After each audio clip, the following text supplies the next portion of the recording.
Hey, about time you got here. You betting on the game? Oh, yeah. I got all the new sports apps. The blue one, the yellow one, the... What? Show me your phone. That one crashes. That one won't work in Nevada. Does that one have in-play, horse racing, customer service? No, and no. Telling you, download STN Sports. It's got all the features you want to bet on sports in Nevada. Go to stationcasinosports.com and activate in 5 minutes to collect your sign-up bonus.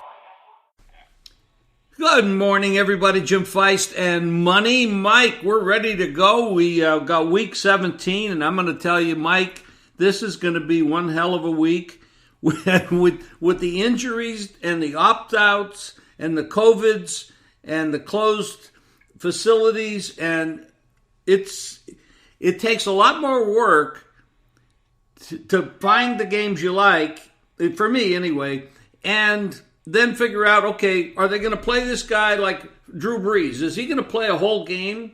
Who knows? It's one of those things where there's a lot more work. It's kind of like preseason games, and then you have to you got to do a lot of in-game, I think, because what you're talking about here is everything's going to change. You could get a guy play half the game, and then they switch and go somebody else the rest of the way. So it's a very different week. I can't wait to get to the new year, 2021, and give the bird to 2020, because it's been one of those years. I mean, not pick-wise, we've done well, but with all the other stuff going on, so it's nice to move on. But I'm looking forward to getting this week.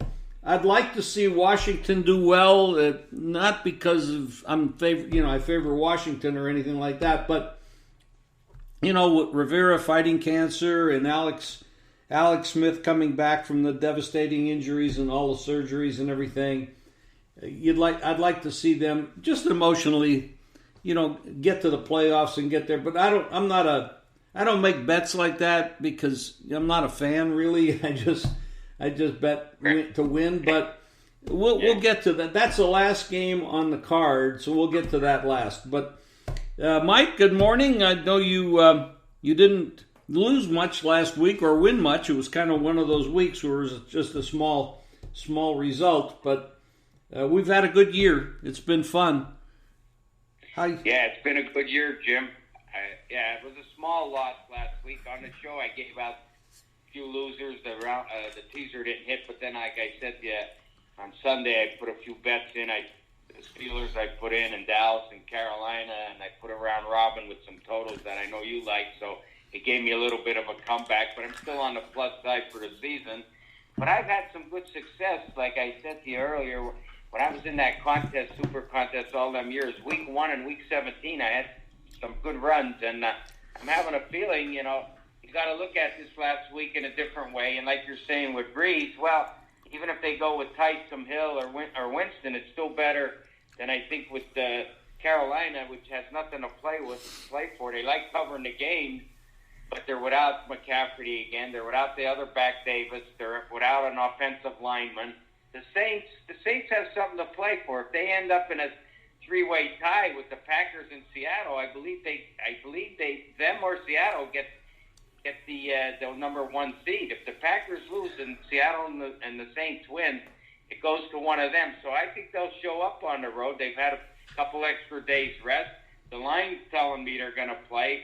If you see low numbers, when you see strange numbers, then you know that, like Buffalo's a low number, 1.5, 2. Well, we know that should be a lot more than that. So that tells me at some point Allen and them won't play. Maybe they don't even start. So Miami would be the way to look because they need the game. So you have to really look into this. I got some good angles that I'll go over on the plays I'm going to make this weekend, Jim.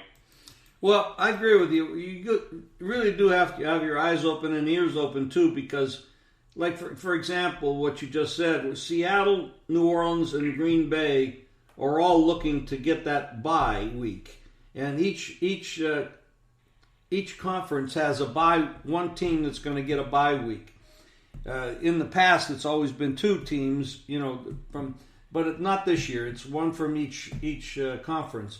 But now, who's going to get it? Well, right now, Green Bay has it. But if Green Bay were to lose to Chicago, And I firmly believe that Chicago could bite them in the butt this week because Chicago is playing a little bit better. And yes, they played some poor teams, but this is a big game for them. I mean, they have to win to get in. Or Arizona would lose them. So it gets complicated. But, for example, Arizona's the 3-point favorite at the Rams, where the Rams are playing a quarterback that's never played. It's kind of a strange thing. Murray, of course, got a little hurt last week, but he guarantees he's going to go this week. There's a lot to look at it, and it's very confusing. And I'm going to just discuss it with you. It's if the Saints were to win and Green Bay and Seattle were to lose, I think the Saints would get that situation. And put that thing away because I don't want to hear that ringing. And I guess it's not going to stop. Let me turn that thing off. Hello, we are not available now. Please leave your... Go away. That's Hollywood, man. Well, I got too many phones, and sometimes one of them will ring, and I don't know where the hell it comes from, and I got too many telephones here. And there's another one.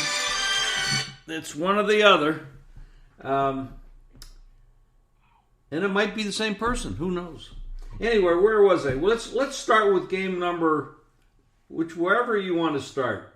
But the first one, I would say Chicago and Green Bay is a very interesting game to look at. I mean, you have the team.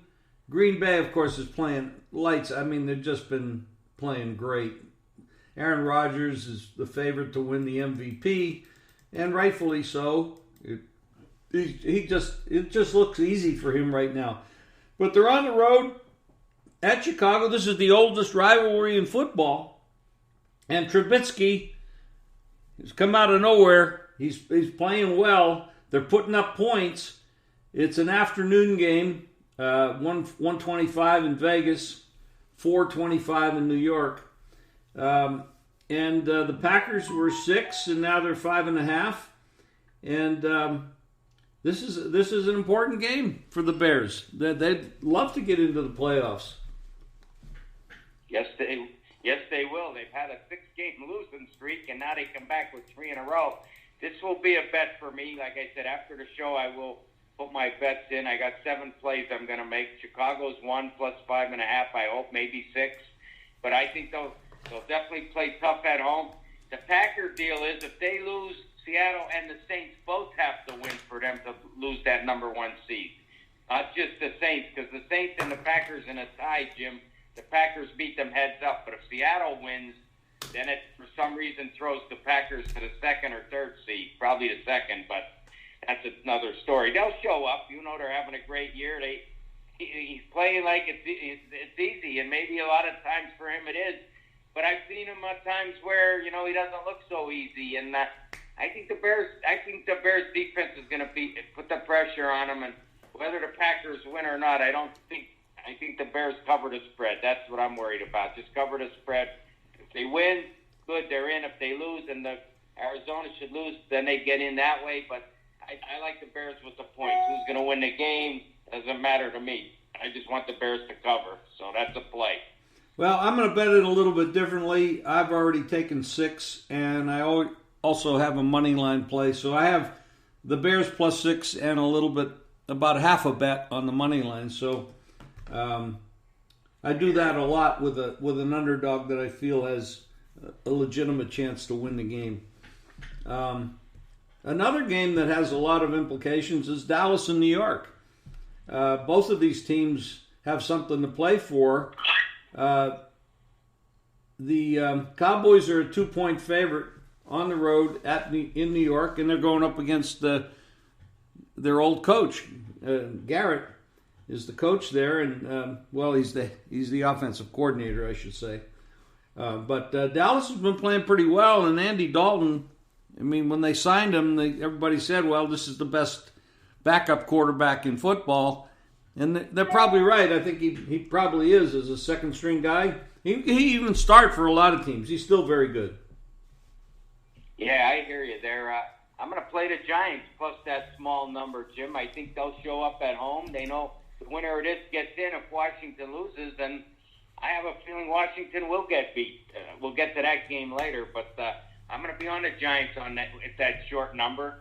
I was on the Cowboys last week as a home dog, but I think Daniel Jones will show up. He'll play a little better. He's got to be getting a little healthier now. Got a couple more days till Sunday, and their defense, I think, will play. It's hard for me to bet the Cowboys as a road favorite. You know, the weather probably will be pretty chilly. Cowboys usually don't play in that kind of weather, but I'm taking the Giants here in this, Jim, plus 1.5 or 2. I think they beat this team. I have not been impressed with the Giants recently. I thought they really they had a little spurt where they started to play well. I think they mismanaged the situation with a couple games where, the one game where they brought Jones back, I thought he just wasn't ready to play, and they shouldn't have played him. I don't know. The Cowboys look like they have something going on. I'm not going to play this game. I lean to the Cowboys, but only because Dalton is a quality quarterback. He has always been a quality quarterback. He's not a championship quarterback, but he's a quality quarterback that has taken. Well, with the Bengals, they went. He played well for a lot of years, and he's playing well right now. And they have some dynamite offensive weapons. They're not very good on defense, but the Giants don't press you on that side of the ball. Their offense is pretty pathetic. So I'm passing that game, but I do lean Cowboys. The Steelers-Browns is an interesting game, and it really comes down to this. The Steelers are resting a ton of players. And, not just Roethlisberger. They've got a bunch of guys they're not going to play. And the Browns should look like a cakewalk in this game. It should be easy. They're coming off that game where maybe the NFL screwed them over when they had all the wide receivers out last week with the COVID. I don't know. I thought they should have moved the game a little bit and given them the kind of break they gave to the Ravens when they moved the game like 5 times so they could play it. I thought they screwed over the Browns making them play without their wide receivers. They could have moved it a day or two. Would have been not a big problem. But they didn't. And now the Browns are still trying to get in the playoffs for the first time in decades. And they should win this. However, the Browns' facilities are closed because so many COVIDs, and it's just a mess. I don't know who the hell are going to put on the field when it comes Sunday. And what the line will be. No idea. Yeah, I hear you, Jim. I have no opinion. I hope the Browns win and get in. It's been a long time, but there's 5 teams in that AFC, Jim, that are 10-5, and only 3 of them are going to. And only 3 or 4 of them are going to be alive at the end Sunday night. So, we'll see how that goes. That's a real mixed match there in that AFC. 5 teams at 10-5 battling for 4 spots, right? So, I don't blame the Steelers, though. Rest Big Ben. I got a miracle win with them last Sunday. But rest everybody, because next week, Wild Card Weekend, in the years past, it was 2 games Saturday, 2 Sunday. Well, now it's going to be 3 Saturday and 3 Sunday with this extended 6 teams in each division playing in the wild card. So we're going to have a lot of action next week. So I'd like to see the Browns get in, just, because it's been so long, but I couldn't touch this game with anybody's money. Well, the next game is the Titans, and this is one of the teams that is still in the running, and they're going to play at the Texans. There is no line on this game. Maybe you could find a little bit out somewhere, but it's interesting. Why is there no line on this game, by the way? Deshaun Watson, they say Watson is probable, so I think they should have a number up. I'm seeing 7.5 at Westgate Stations, Jim, and I was going to play Tennessee, but I'm going to pass now in this game because Watson, the offense has been playing pretty decent. I know they've lost 4 in a row. J.J. Watt gave a big inspirational speech the other night to all his players. I hope they all heard it, that we're playing this game for we get paid a lot of money to play this game. Let's play hard all the time. Maybe that fires them up. I don't know. But Tennessee earlier in the year beat them by 6 points only, even though Henry had a big game. But can you lay 7.5 on the road with Tennessee? I can't do it.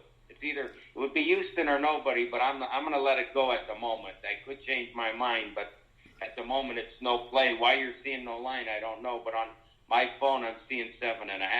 Now, whether that's right or wrong, I don't know. Well, local books in Vegas are different than offshores.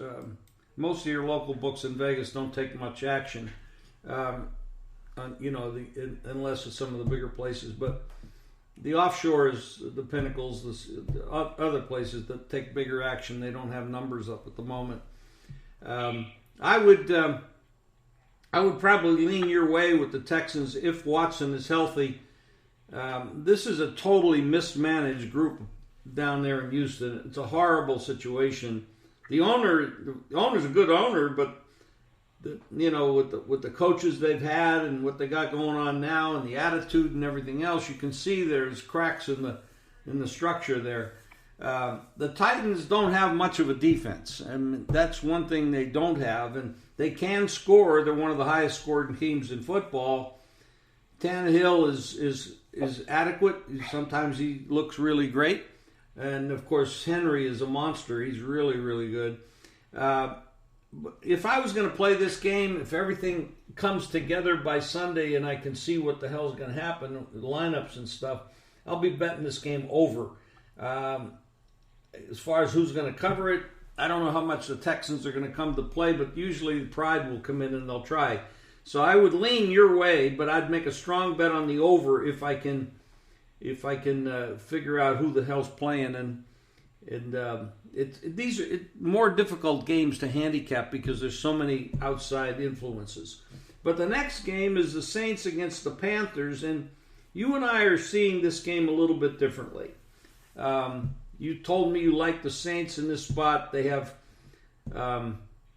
more to play for, but it's questionable if they believe that both Seattle and Green Bay are going to lose straight up, and otherwise. I mean, Breeze is an older guy, and you might want to rest him. Now they have Taysom Hill, and they have Winston, but Winston hasn't played a lick, and they don't want to get him hurt either.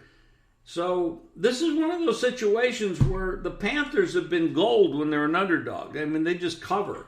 And Bridgewater is adequate. No, McCaffrey's not playing, but he hasn't played most of the year. I think he's only played like 2 or 3 games. So that's really a non-factor for me. I like the Panthers in this spot, especially when they can get a full 7. Yeah, I hear you, Jim. But besides McCaffrey, Davis is out. He's his backup. So I don't know if they go to the third-string running back. I mean, last week, they beat Washington only by 7, and that was a bad team with Haskins playing. So that wasn't that impressive. One touchdown was on a bad snap that ended up in the end zone.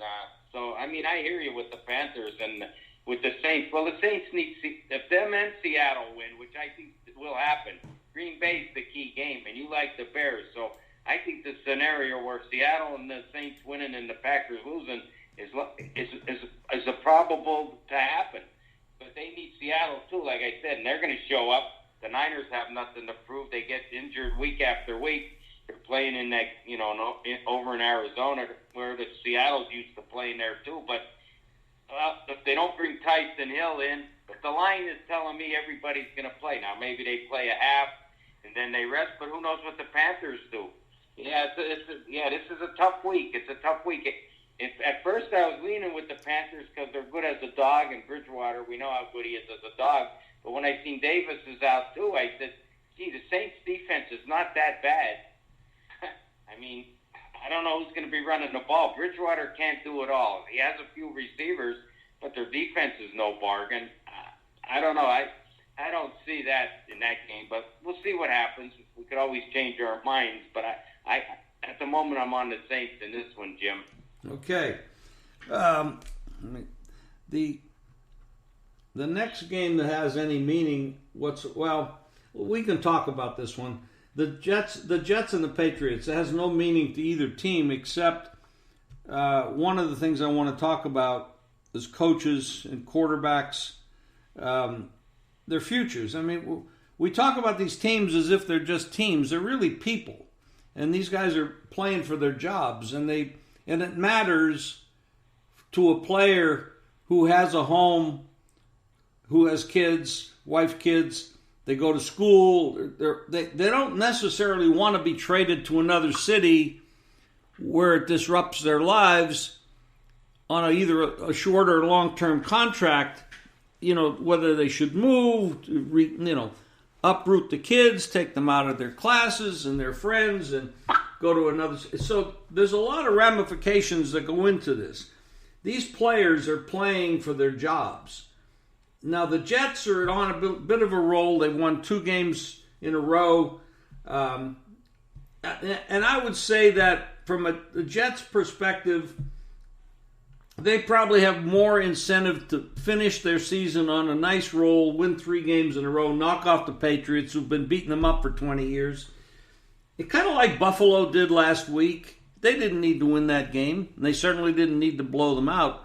But there's a lot of built-up frustration with the Patriots. Everybody's been getting beat up by them for 2 decades. And the Patriots look horrible. They look bad. They sound bad. Everything about them is bad. It's just one of those phases. And I don't know what Bill Belichick is going to do or if he cares.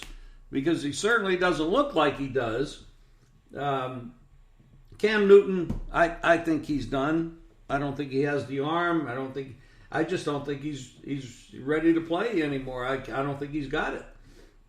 I favor the Jets in this spot because I feel the motivation. You kind of have to play amateur psychologist with these teams at this point. But I like the Jets. I like taking the points with the Jets. I think you got a full field goal, and that's the way I'm looking at this game. Yeah, I agree with you, Jim. There's a lot of built-up frustration. Buffalo, Jets, Miami, payback time, and I think it's going to be payback time for a few years because Miami's on the run, on the come. The Bills, they're definitely on the come. They're there, and the Jets get the right coach. Maybe they can do something because I don't believe Darnold's as bad as the whole team is playing. It's either the Jets +3 or nothing for me. I agree with you there. The Patriots have a lot of payback coming, and they probably will get some. It runs in circles or cycles with these teams, but 20 years they've had a good run, but it's at the end now without Brady, till they replace him, and probably Bill goes somewhere else or maybe retires. I don't know. I think it's time to move on from him. So I say Jets are nothing. So let's go on. Well, the Vikings and the Lions, I don't know anything. I don't know what to say about this except the Vikings have a little bit more of their chemistry together. You might look at that side. I'm not going to play the game. I can't figure that one out at all. No, I have no. I know Cook's not playing. Godley's not playing for the Lions. He hasn't played much, but without Cook running, that's a no. That's a no-play game. No use even talking about it. The next game is the Falcons and the Buccaneers. I do have some opinions about this, but why don't you take the lead on it? All right, here's the scenario in this game for me. Tampa Bay with the win, they play the NFC East winner next week. So Washington, Giants, Dallas, whoever. But with a loss and a Rams win, which could happen, don't count them out with that guy that never played. You never know in the NFL. But then they go to the 6th spot, and then they would meet Seattle. So to me, there's incentive here for Tampa Bay to win this game. Now, whether they cover the spread or not, I don't know. They had a tough game with them a few weeks back. I was on the wrong end. They fell way behind, like 21-3, I believe, and then Brady went crazy in the second half. They come back to win by 4. I was laying 6. So I'm going to lay the 6.5 with Tampa Bay. Like I said, it means something, and I think they'd rather play the Dallas or the Giants, or if it's Washington, I think they'd rather play them than Seattle, Jim. That's my angle on this game. Well, I think that's a good analysis. I lean to the Falcons, but your analysis is definitely holds water. The Falcons have been playing much better under their new coach, and even though they have not been winning, they've stayed closer. They almost beat the Chiefs. They took them to the end. They're playing much better defense, which is kind of unusual for the Falcons, and you think more of them as an offensive team. But I could see your point. I could definitely see your point. This is, I mean, after all, a division dog with revenge. Taking a full 7 with the Falcons is not a terrible bet. But, other than the fact they're playing for the coach, and we should talk a little bit more about the coaches. Raheem Morris wants the job as a head coach. What he does here in a game like this could make the difference whether or not he gets that job or not. The Buccaneers are settled. They got their quarterback. They got their players. They got their head coach. But they are playing for that position, and definitely they don't want to head to Seattle to play the Seahawks. I mean, the Seahawks are tough. I'm not saying they couldn't beat them. Definitely would be a tough game to handicap. But they're going to have a much easier time with the NFC East winner, whether that's Dallas, Giants, or Washington. But you're right. That's the analysis, and I don't know what exactly to do with it, so I'm not going to do anything with it. But we can move on to the next game. The Ravens are a situation here where 13-point favorite on the road at the Bengals. We know who the better team is, and the Ravens are absolutely red hot right now, and maybe playing the best of anybody at the moment. They had a little slump in the middle of the year. They 10-5 on the season. The Bengals, out of nowhere, kind of like the Jets, they've won a couple games playing well. But when you look at these two teams, the Ravens should win this game, and the 2-touchdown line seems about right. Yeah, well, they're in a, like I said, there's 5 teams that are 10-5. They're one of them, and they're already in. The main team that has to win to stay in, I believe, is the Colts, because they're at the number 8 spot. So they have to win and hope Baltimore or Tennessee or Miami or the Browns, one of them teams, lose. So, but I believe, I don't know if they'll cover the spread. It's no play for me, but I believe they'll win and they'll be in. It's just which one of those 5 teams is going to lose this week in that AFC. But the Ravens get in. They're a dangerous team if they're in there. I'll tell you that. Yeah, I wouldn't want to stand in their way. If they're in the playoffs, they're going to be a dangerous out. Nobody's going to want to play them. They have an unusual offense. They have a previous head coach that's won a Super Bowl. Jackson is definitely more mature now than he was before. He's throwing the ball a little bit more accurately too, so they're dangerous. That's a tough one. I would have to. Anytime you see double digits with a team like this, I would have to take the Bengals in double digits. But I'm not saying that that's what I would do. But I would have to look at the over. Of course, I'd have to get closer to game time to look at the weather, because there's a lot of weather out there this year, and it's affecting games today. It's today's games with the in the colleges. It's definitely, if the weather is pretty bad. So those games are both trending under, and that's something that you have to watch. The next game that means anything would be the Dolphins, and this is kind of the same situation. You have one team needs to win and the other team doesn't care.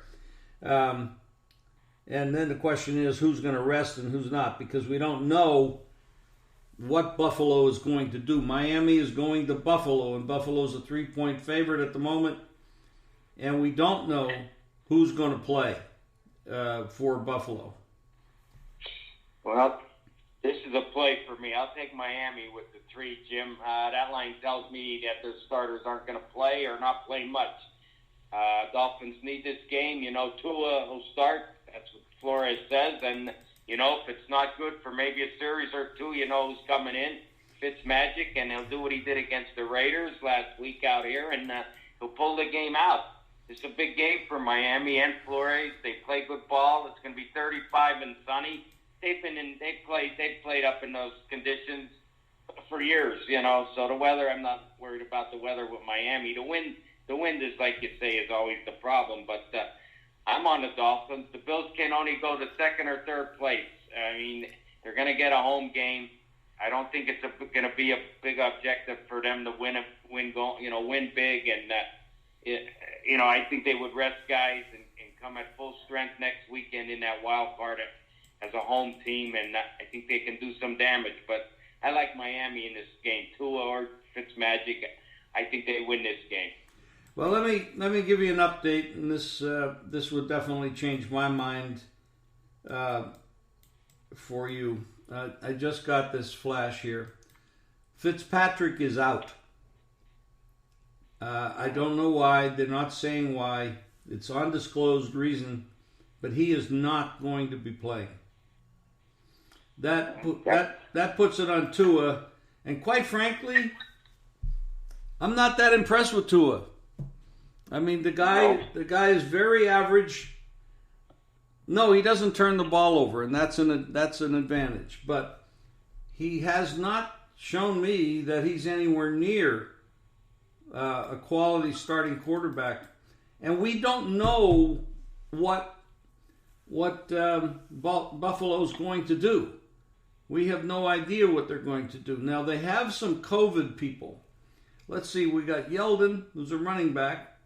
John Brown, wide receiver. Josh Thomas is a safety. And Christian Wade, who's a running back. And they're all questionable because of COVID issues. This is and then Cole Beasley, who's a wide receiver, is doubtful. He's got a leg problem. So, and we don't know what they're going to do with their quarterback. There's no announcement on this side. So, based on the fact that Miami is not going to have Ryan Fitzpatrick to come in and bail Tua out, I couldn't bet this game. No, I won't bet them now. That's a definite. I'm glad you told me, but I'm looking on my phone. Yeah, seeing 3 now up. Yeah, no, that's a pass now. I can't bet Buffalo either. I don't know who their backup is if it's not Allen, but no, I'm glad you came up with that because no, I can't bet Tua in a game. It's a must game. A lot of pressure on the kid. I mean, I know at Alabama he played some big games, but this isn't Alabama. So, I mean, maybe they win, maybe not. I don't know. But you can't play them without him, Jim. You can't do it. I agree. I will tell you this, that I'm seeing a 43 on the game. I would bet this game under. I would not. I would not have a problem betting it under. I don't see Tua putting up a lot of points. I just don't see him as that type of a quarterback. I think he's more of a game manager at this point in his career. Now that doesn't mean he can't turn into a great quarterback. I'm not saying that, but right now at this point in his career, I see him more as a game manager. So I would pass the side and probably bet the under. Anyway, the Chargers are at the Chiefs, and the Chiefs are resting everybody. And the Chargers are 3.5-point favorite. Here's a head coach for the Chargers that a couple weeks ago I would have said guaranteed this guy has got to go. And but they've snuck out a couple of wins and they're favored to win this game at the Chiefs, and they're very well might. I mean, Herbert is it looks like the best of all the rookie class come at quarterback. He's playing well, but the Chiefs are not somebody you can write off. They're very deep in talent. No matter who they put on the field, they're going to be able to play. They have a good backup quarterback.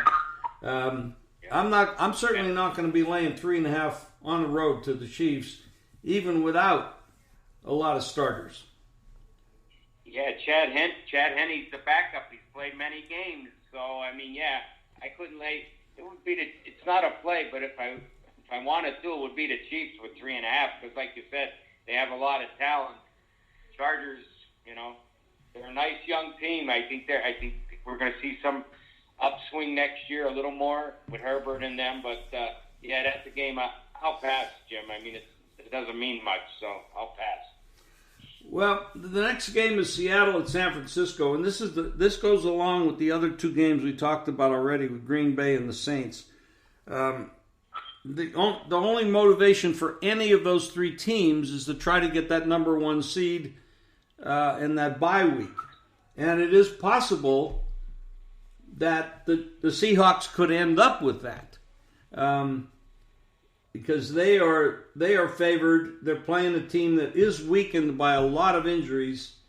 Beathard played decently last week. They beat Arizona. A big coaching advantage that you can't be. You're talking about San Francisco against Arizona. You're talking about the head coaching experience and talent is pretty obvious. So. They won that game, and now they're going to play the Seahawks, who came off that tough game against the Rams, and they won that. So they won the division. And so they won their division, just like Green Bay won their division, the Saints won their division. Now the question is, who's going to get the bye week? And right now it's Green Bay. But if Green Bay were to lose to Chicago, and they're all playing at the same time, they're all kicking off at 1:25 our time, 4:25 Eastern. They're all playing at the same time. So I think Seattle's going to go out there and try to win it. That's what Pete Carroll says. They're 6.5-point favorite on the road at 49ers. The question is, what are the other two guys going to do? Are the Saints going to hold up their end? Is Green Bay going to hold up their end? That's where the mystery comes in, and I don't know the answer to that.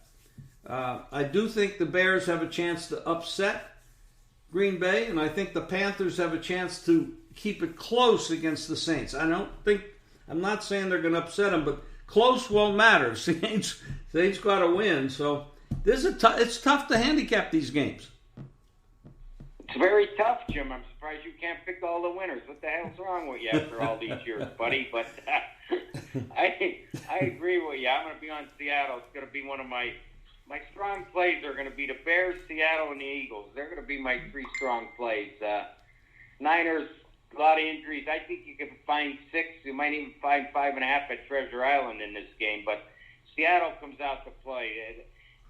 Rarely do you see them not play with urgency. And the Niners are on their third-string quarterback, Beathard, who has played games before. But Arizona last week had no running game.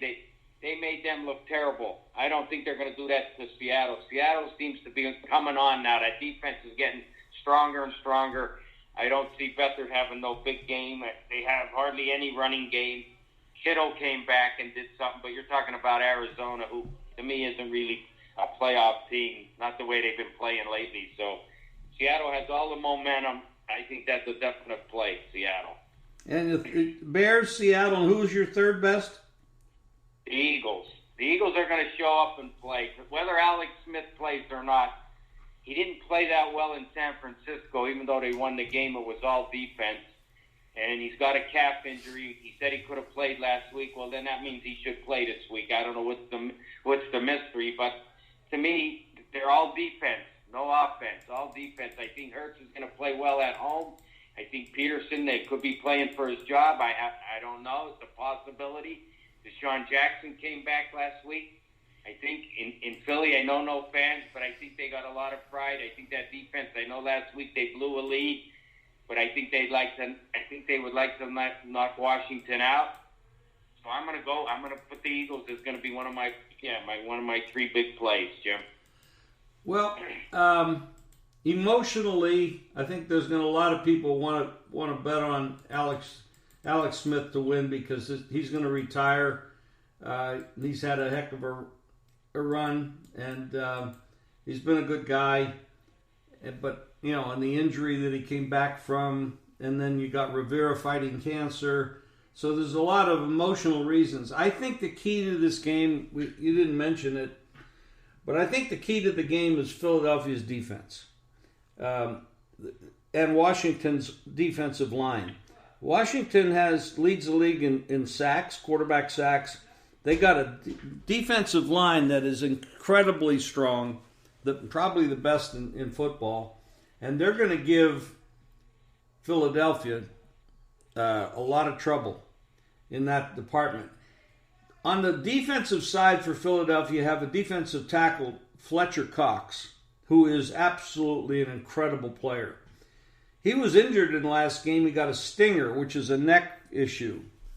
And stingers are dangerous because you're dealing with the spine and all that, and it's a dangerous situation. Now, he's questionable for this game, and when he went out of the game against Dallas, that's when Dallas took off because he puts a tremendous amount of pressure on the defense, on the quarterback of the other team.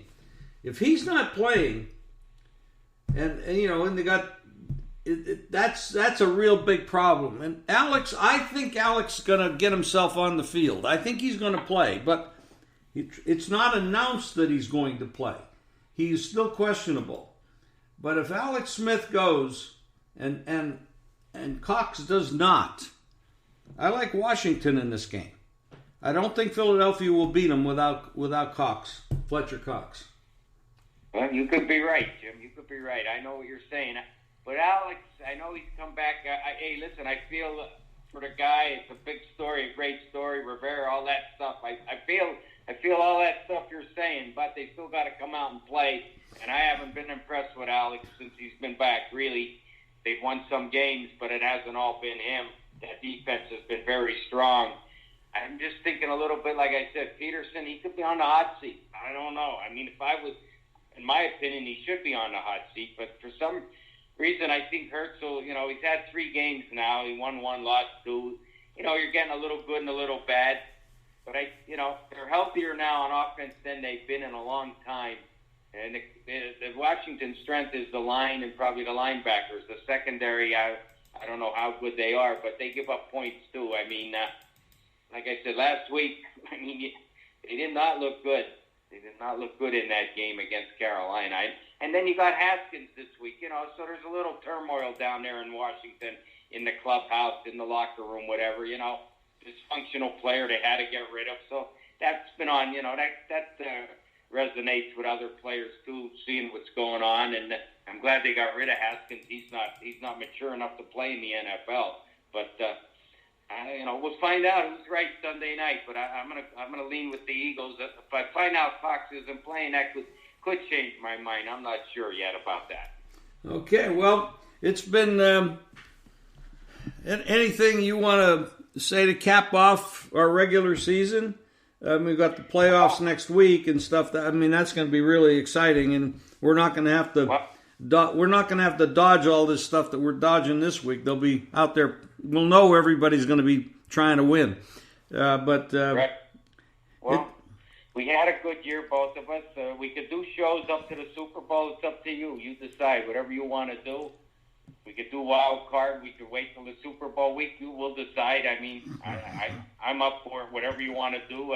We wish everybody a happy, healthy New Year, and let's hope we have a good weekend with some college winners, some pro winners, and we gave out some good information. We didn't win every game, but we won more than we lost. So that's always a plus, Jim. And if they listen to you with some of your totals, they made money. So it was a pleasure. Every week's a pleasure with my friend. So that's all I could say. Well, thank you, Mike, and Happy New Year to you and Albert and our friends, and we'll talk to you next week. All right. Thank you. Thank you, Mike. Bye-bye. Bye. Everybody, JimFeist.com, Jim Feist Sports on Twitter. And we'll talk to you next week. And Happy New Year to everybody. Stay safe. And hopefully 2021 is far better than what we experienced in 2020. Thank you. Hey, about time you got here. You betting on the game? Oh, yeah. I got all the new sports apps. The blue one, the yellow one, the... What? Show me your phone. That one crashes. That one won't work in Nevada. Does that one have in-play, horse racing, customer service? No, and no. Telling you, download STN Sports. It's got all the features you want to bet on sports in Nevada. Go to stationcasinosports.com and activate in 5 minutes to collect your sign-up bonus. Hey, about time you got here. You betting on the game? Oh, yeah. I got all the new sports apps. The blue one, the yellow one, the... What? Show me your phone. That one crashes. That one won't work in Nevada. Does that one have in-play, horse racing, customer service? No, and no. Telling you, download STN Sports. It's got all the features you want to bet on sports in Nevada. Go to stationcasinosports.com and activate in 5 minutes to collect your sign-up bonus.